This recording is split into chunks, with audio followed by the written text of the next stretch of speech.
The Master and the Golden Willow. Many years ago, in a small village nestled between emerald mountains and gleaming rice fields, lived an old Zen master named Genji. He was known for his wisdom, his deep silence, and the garden he tended with a devotion that bordered on the mystical dark. But what stood out most in his garden wasn't its size or the variety of its flowers, but a solitary golden willow that grew beside a small pond.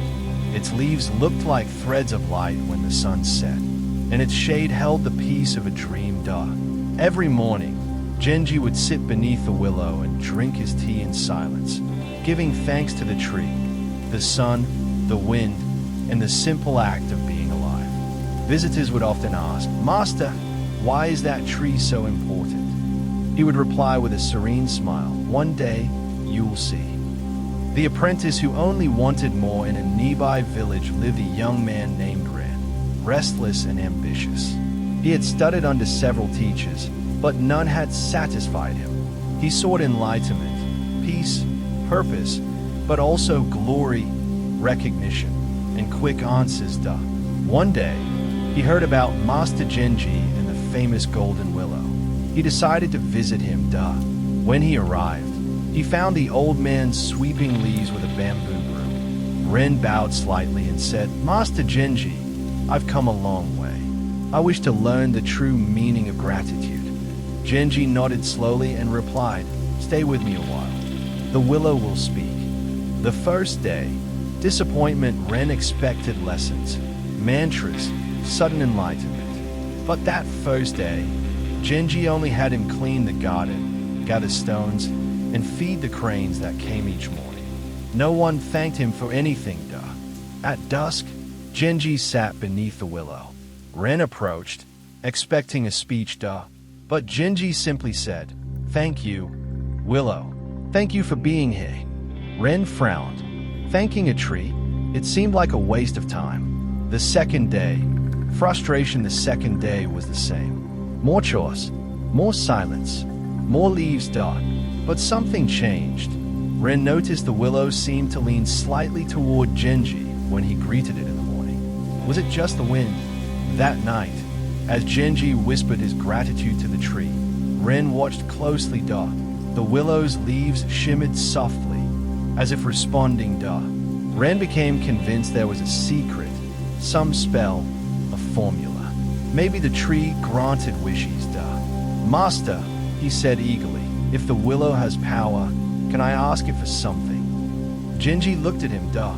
"The willow doesn't grant things. It only gives back what you offer." "Then, I want answers." "Then give it honest questions." Ren sighed, disappointed again. The third day, the old bowl. On the third day, Ren woke up hungry. He went to the temple's kitchen and saw an old bowl with cold rice. He grabbed it without thinking, ate it all, and stepped into the garden. When Genji saw him, he asked gently, "Did you enjoy the rice?" Ren nodded. Genji said nothing more. That afternoon, Genji sat beneath the willow as always. But this time, he placed the empty bowl before the tree and bowed silently. Ren watched, puzzled. "Are you thanking the tree for an empty bowl?"